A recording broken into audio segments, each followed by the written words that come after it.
All right, welcome back to another week of On the Water's Striper Migration Reports. With me this week is Editor-in-Chief Kevin Blinkoff. How you doing, Kevin? I'm doing well. Excited to be here. I'm excited to have you. So, I mean, the reason I brought you on is because I see little to none of you on the water during the winter months. And for somebody who comes from Buffalo, you do an alarmingly minimal amount of cold water fishing. I've done plenty of cold fishing in the past, and I think I've had enough of it. I now spend the cold weather months down in my basement, tying flies, staying warm. There you go. That's a good way to spend the off season. So, I mean, the real reason I brought you on is because, you know, you've lived on Cape Cod for quite a bit more time than I have. You know, I've only lived here about 4 years. And so I'm curious if you can recall kind of, you know, what is the earliest and latest you've seen stripers arrive, you know, the past, I don't know, what you've been on Cape for 20 years now. Yeah, a little over 20 years. And it seems like, you know, on the earliest years, the years that the stripers get here, if we have really warm weather and fishermen get out and look for them, yeah, maybe April 20th, April 22nd. I think my earliest fresh, you know, migratory striper that I've caught on Cape Cod itself, I think was April 22nd, somewhere right around there. Okay.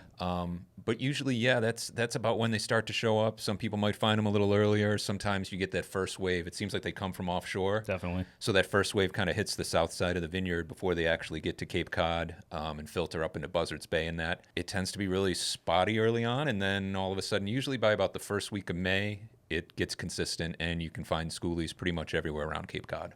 Gotcha. Okay. I mean, so my experience is the past 3 years or so, they've kind of shown up like right on schedule. I would say middle of the month, like April 15th, we hear of them hitting either the South Coast or Martha's Vineyard. So like you were saying, they're coming in from offshore, you know, making that long journey up the coast, and they're all liced up. Guys on the south side of the vineyard will catch them in the surf. So I'm kind of curious, when do you think, you know, it was a colder winter than usual compared to the past 3 or 4 years. So when do you think stripers will show up this year? If you had to estimate based on your years of experience.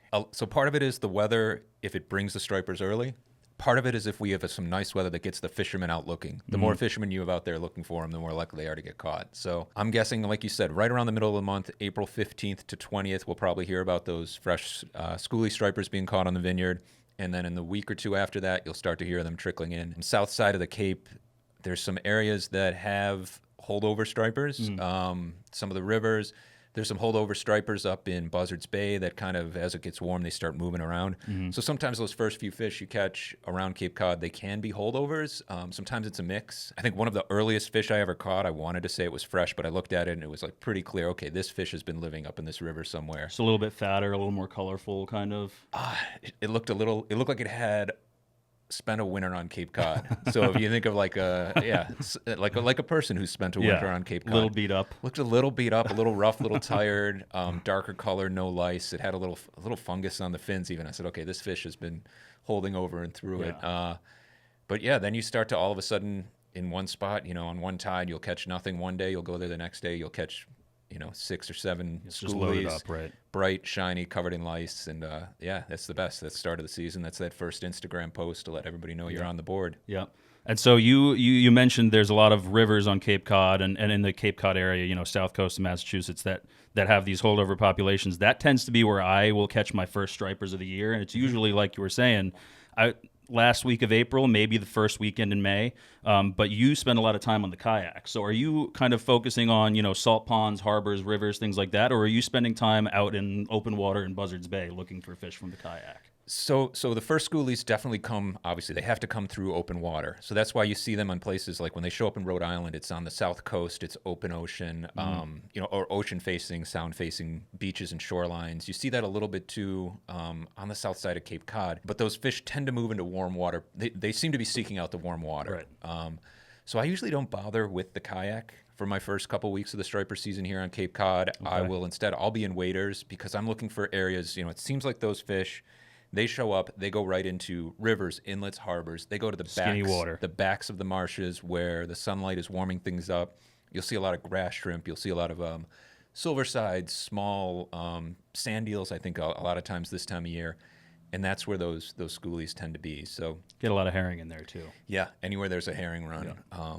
You know, that'll especially draw those first 28 to 30-inch stripers of the season that show up. They'll show up at those herring runs as well. So yeah, I'm usually in waders and fishing back dark waters, places that warm up. You can occasionally, I've been to open beaches and had schools of fish show up. You know, a lot of times it's right outside of harbors or inlets or things like that. But it seems more consistent to let them go in and concentrate in that warmer water. Gotcha. Okay. And so I was going to ask you, what's your favorite lure to throw from the kayak? But considering you start the season kind of in waders and in that skinny water and stuff, if you had one lure to take with you on, a striper fishing excursion in the end of April, what would it be and why? It's small, soft plastics on jig heads. There's a popular shape of a soft plastic called the Cocahoe minnow. Oh, right. Okay. And it's always been a really popular, I think it's from somewhere in the South, but it's like a popular shape. It's shaped like a minnow. It's got a paddle tail. Z-Man makes, and I can't remember the name of it right now, maybe the diesel minnow. It's the diesel minnow. They also have the smaller ones that I think that are just called the minnows. And so like that kind of a small, soft plastic minnow shape with a paddle tail on a jig head, like a 1/4 ounce jig head, pinch the barb down because you're just catching schoolies. That's the go-to. You can fish it kind of a steady, straight retrieve. You can let it get close to the bottom. It just seems to be like that time of year. That's what those, they're looking for small bait fish to eat. They're small stripers.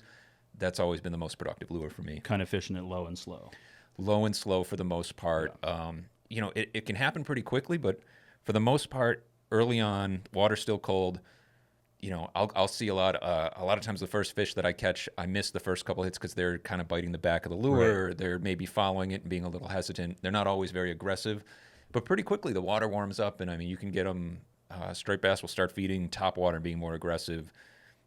Maybe just a week or so after they show up in those warmer back waters. Because you'll see if you have a thermometer, you'll see temperatures get above 50 degrees, and that seems to be this kind of like magic mark where all of a sudden the stripers are there and they're very active. Definitely. And we're seeing some of that down the coast in places like New Jersey and Long Island where those backwater temps are just starting to hit the 50-degree mark. Meanwhile, down in like Chesapeake Bay, you got kind of ocean temps hitting 50, 52 degrees. So still some warming up to do up here, but I'm looking forward to seeing you out on the water in the coming weeks. Yeah, I'm excited. There's nothing like that first striper of the season. Exactly. All right. Well, thanks very much, Kevin. Appreciate you jumping on. Absolutely. On the Water Striper Migration Reports are brought to you by Grundens. The Grundens brand was born almost 100 years ago in the small fishing village of Grundens, Sweden, when Carl A. Grunden began making waterproof oilskins to protect fishermen from the harsh conditions of the North Sea. Today, Grundens continues to bring that same level of quality and care to their extensive line of technical apparel for commercial and recreational fishermen. I've been fishing in Grundens Bedrock wading boots and Vector zip stocking foot waders, as well as the Portal Gore-Tex wading jacket. I actually had it on in the rain last night. Water beads up, rolls right off the jacket. It's great. It's kept me safe. It's kept me dry, kept me comfortable, no matter the conditions. I'm really looking forward to breaking them in as the striper season gets underway. The Gore-Tex Portal wading jacket is packed with waterproof features like neoprene sleeve cuffs, a drop hood with a high collar that shields me from harsh winds and pelting rain, and it is specifically designed to perform in cold weather and deep wading situations, so I can keep casting the stripers through the elements from early spring through late fall. There's truly no better fit for a Northeast surf caster. Check out all their wading gear and more at Grundens.com. Grundens, we are fishing. All right, so some noteworthy shifts in the striper migration this week. What I'd like to do now is kind of take a little peek at our most recent striper migration map. Keep in mind, these come out every Friday, so there is a little bit that has changed since April 4th, which will be reflected in the map this coming Friday. But first things first, let's check out what's going on in the Chesapeake. We got striped bass fishing currently closed in the Chesapeake Bay and in those spawning tributaries. That's to protect those fish that are spawning. And according to the Maryland DNR, stripers have been spawning more intensely than usual in some of those Chesapeake tributaries, which has anglers up and down the coast crossing their fingers, hoping for some good news later this year when those young of year surveys are released in the fall. And while striper fishing is closed in the Chesapeake Bay, anglers near Ocean City, Maryland are enjoying some great schoolie fishing in the marshes, as well as in the coastal bays near the inlet as they look to begin their migration. So a lot of, mostly smaller fish, which means, southern New Jersey, northern New Jersey, you guys can expect to see waves of smaller migratory fish hitting the bays and beaches over the next week or two. Moving up the coast just a little bit to New Jersey, as we'll hear from one of our guests shortly, a wave of stripers appeared in northern New Jersey seemingly overnight late last week, and the fishing has been lights out since their arrival. We're seeing bass push into places like Raritan Bay and the nearby rivers to feed on all of those adult bunker that have been stacked up there since about mid-March, and they're setting up for that spawning run in the Hudson. So all those bass that are there right now, you got fish in the 15 to 20 pound class range, feeding on those adult bunker, fattening up before they go up the Hudson to spawn. And speaking of the Hudson, there are a fair amount of smaller male stripers that are already beginning to push north. There have been positive reports of striper activity on bloodworms and swim shads in the lower Hudson, specifically around New York City. That action is going to continue to ramp up as we get closer to May, water temperatures, and more bait move into the area. Meanwhile, on Long Island, much like in New Jersey, March was met with slower action on the striper front, which is kind of uncharacteristic of those North Shore bays and the West End, as well as the south side of Long Island.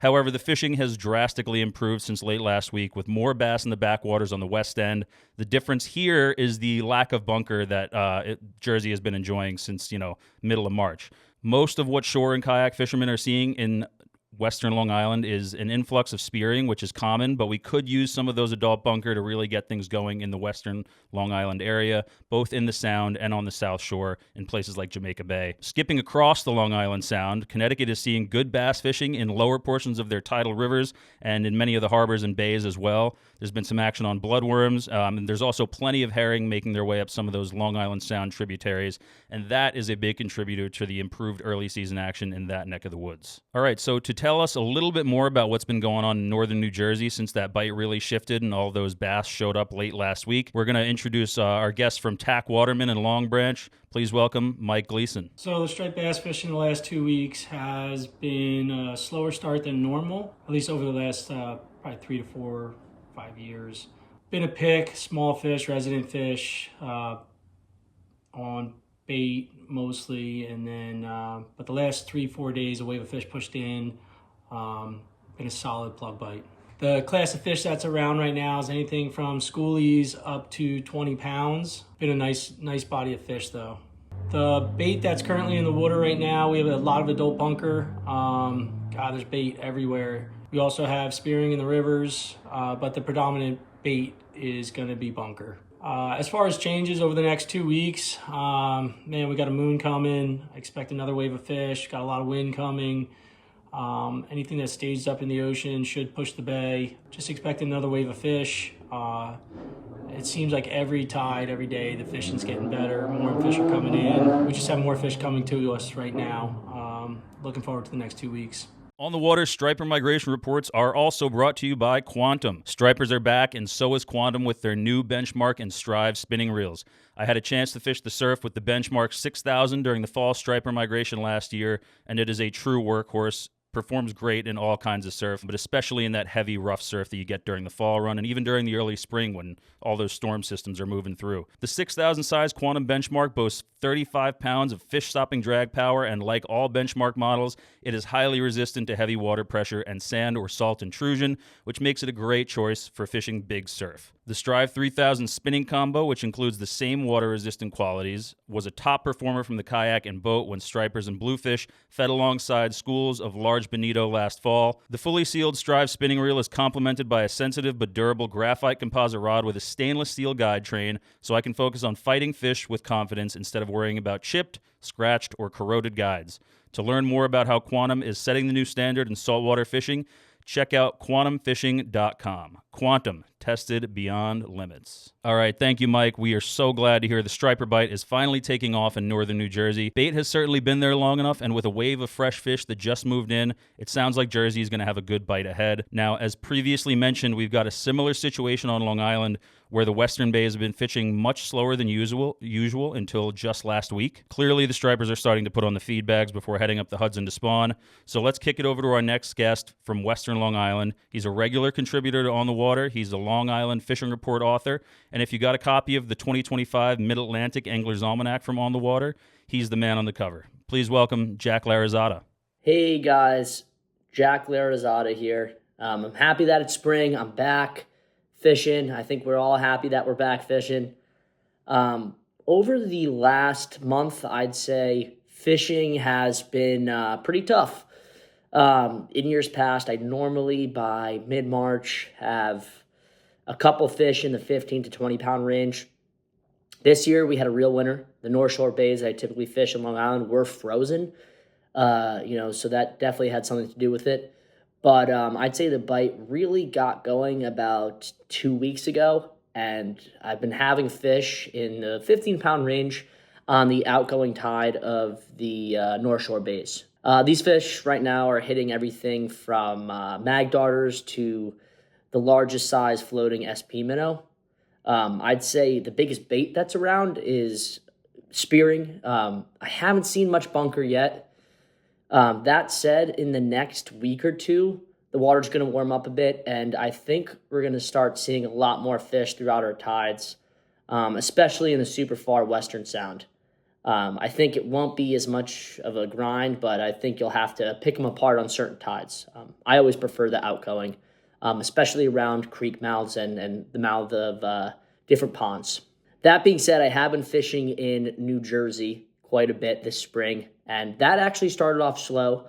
But I've moved my boat over there for, the entirety of April, and so far, this first week has been phenomenal. We're seeing fish to 22 pounds on, Zoom flukes and small jig heads and fly line as well. The ticket has just been what I call playing video games, which just means marking fish and just getting a fly or soft plastic down there. I do anticipate, though, that in the next week and a half, the Raritan Bay should have some hot fish on, metal lips and some plugs. And then in about 2 weeks, I anticipate that they'll be, whacking and shellacking bunker on the surface, which is my favorite. So either way, get out there, fish.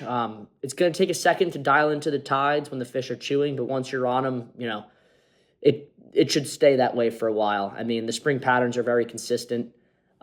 So pick a warm day, get out there. The full moon's coming up 3 days before and 3 days after our killer, and put in the work. Great stuff from Jack. We appreciate your input, buddy. There's plenty to look forward to for Long Island anglers over the next 2 weeks. I think that April full moon is really going to set things in motion, so you guys should see an influx of bait and fresh migratory fish over the next week or so.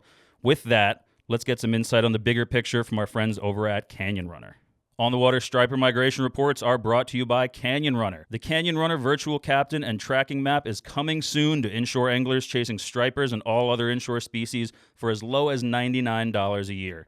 It serves as your co-captain, providing weather, water temperature, and safety information with a built-in warning system and so much more. Gain the ability to track each and every member and pro staff boat in real time on one page, one map, one website, one helm. Know where the fleet is at all times and extend your network of buddy boats in real time. Learn more at www.canyonrunner.com. Canyon Runner, why don't you guys take it away? Hey, Matt. How you doing? We're on to week 2 of our inshore podcast, and what we're looking at, we'll look at this for several more weeks, is the weather. So on the Canyon Runner inshore map, we have all the weather stuff you'd ever need. We always start with the big picture. We zoom out. Let's see if there's some big high pressure system maybe going to settle in over this week and give us some of the warm temperature we're going to need in order for these waters to warm up and get the bite going. Here, it looks like on Tuesday, there's a high just to the west of us. And look, it starts to settle in on Wednesday. So the key here is, obviously, if we're talking about offshore fishing, we look like these are the isobars, not a lot of wind. We're not talking about wave heights and wind. We're looking for nice, tranquil, warm weather. So I'm just going to use New York City as a barometer, no pun intended, to see basically the weather north and south of the city. Unfortunately, what we're looking at, again, remember it's temperature. Here's Wednesday. Here's that high, but might be high pressure. It's not high temperature. Nighttime temperatures, 38, 32, 40. It's not until we get to the really beginning of next week where we see what we want to see. This is where the water's going to warm up significantly. It's not going to dip really much below 40 at nighttime. We remember, as per last week, and as for every one of our pro staff, we're going to tell you 50, 51 degrees is the magic number. It's going to be no way you're going to warm up to that type of temperature. Look, it doesn't even get over 51 during the day. So what we've got now is probably what we're going to keep for the rest of the week. So let's see what we got now. Let's go back to our map, and we've got full water temperature service on our map. Now, what we had, if you recall the weather, and this is Sunday's water temperature, but if you go back all last week, we had days and days and days and days of cloud cover. Cooler a little bit warmer temperature some days, but cloud cover. So what happens with water temperature services, and you have to remember this, they'll put together a composite shot using whatever clear shots they have. Really, every day there's multiple satellites that give you daily satellite shots, but if I click through these 5 satellites for the daily image, it's all cloud cover. These temperatures that we'll see and our map can give us temperatures everywhere. I'm going to zoom out a little bit and take the fishing notes off for a second. We have temperatures everywhere, but it's all composite shots. Now, we know for a fact the water up in the Chesapeake has warmed up everywhere above that magical 50 degrees. Same thing with most of the Delaware.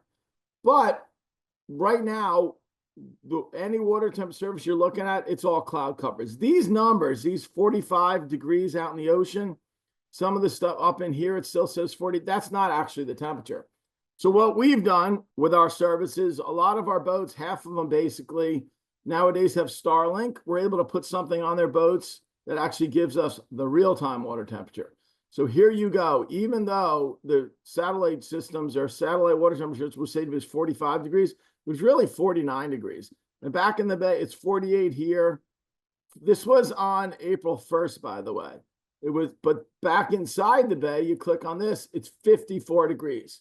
So there you can see, that's the real-time water temperature on April 1st back in the bay was 54 degrees. That is what our pro staff are seeing now, all up in these areas, definitely Chesapeake, but back up here, it's even warmer. Anywhere in these bays and creeks and rivers, up the coast, all the way up, and you'll see some reports in here from our striper pro staff fishing back in the Raritan. Forget what the satellite temperatures are telling you because it's been cloud cover for days. The actual water temperatures in here have now hit that magical number. So let's take a step back. What happens? I'm going to go, one of our top pro staff in South Jersey doing bass fishing is Captain Sid Unsworth on Mod Squad Charters. And what he's going to note here on his fishing notes is he was seeing at dead low tide 58, 59 degrees in this area. The middle of the bay, dead low tide, 57 degrees. Middle high tide, 56 degrees. He's got the water in here. He did really well all last week. But what I mentioned this a little bit on the podcast last week. He put together some, this is actually Sid Unsworth's chart. He put together some quick charts about, we're talking about what the bass are feeding on when they come out of these creeks into the rivers and into the bay are these worms. And as soon as you see these worms, like you've seen this on your driveway, right? After like the first rain in the spring, you'll see a bunch of worms on your driveway. That's them coming out of the mud and feeding in. Now, look at this satellite shot. This is where Mod Squad's been fishing, but if you look at this image, it's the same exact image that applies to like every bay, Chesapeake, Delaware, up into Long Island Sound, all the bays up off of Rhode Island, Connecticut. It's all going to look the same. Little tiny creeks that go into a little bit bigger creek, then into a river, then into a bay. This is where everything's funneling out. But go back to our map, you could see where this is from the 5th, these reports. But if I go back to this was from up on the 23rd, March 23rd, he's fishing all the way back up in here. By the 5th now, with 58-degree water in the bay during the days, the fish are in this area. Now, look, there aren't a lot of people fishing, so ignore the fact that we're just focused on this one small area. What they're catching on here is worms, but it's also on shads. Anything that kind of matches the hatch. What he's also seeing is some fish come in from, it's still, as you can see, right? It's still 48, 49 degrees out in the ocean, but there are some ocean fish now migrating into the bay. There are some resident creek fish migrating out. The same exact thing is happening up here. Now look at this. It's very, right? Look at that tributary. Look at all this water coming into a bay. It's exactly like the area that, it's actually bigger, but it's exactly like the area that Captain Unsworth's fishing. So this was Friday and Saturday and Sunday. We had a lot of boats in this area. Now Friday, here's another Friday. We had, while it was still cloud cover and not hot, the water was warm. It was 52, 53 degrees. It was also fairly clear water. This all goes into the water this time of year. And they did really well up here on a Friday. It was mostly cast and shad baits, rubber shads, but you could catch them on worms. You just match the hatch and you'll catch them. But the key is constantly getting back to this water. Friday was good. Saturday being Saturday, there was a whole bunch of boats up there. A few of our pro staff, I mean, at one point they probably said probably 100 boats in and out throughout the days fish that area. But what happened was all that rain last week, they finally had the runoff spill out into this area. A lot of guys kind of call this the triangle area, and all this water all up in here, it got cloudy and dirty. The fish were still there, but they really didn't bite that well on Saturday. And that kind of sums up, we're going to take these fishing notes out of here. I'm going to actually pull some of the members out of here. You could see that sums up what's going to happen all the way up in any of these areas. If you look up these creeks, it's all the same thing. As the water warms up to 50 degrees up here, and it's not there yet, it's going to start flooding out of the tributaries and creeks into the river, down into the bay. You'll see that happen soon. It is game on now here. It's game on over here in Jamaica Bay out here. It's happening. It was, again, really good last Friday. It's going to slowly get good this week. Again, as we showed you the temperatures, this is not going to help. But if this actually comes to pass and we see these type of temperatures, obviously it's going to be warmer down to the south. We're going to see a lot more. We'll see a lot more activity all along the Chesapeake, up in the bay. It's been good for Mod Squad charters for a while here. It's just going to get better and better. You'll start to see some ocean fish being caught, and it'll slowly move up the beach. It is early. It is very early. The water is extra cold because of what we dealt with this winter. We had a very, very cold January. I think it was one of the coldest in a long, long time.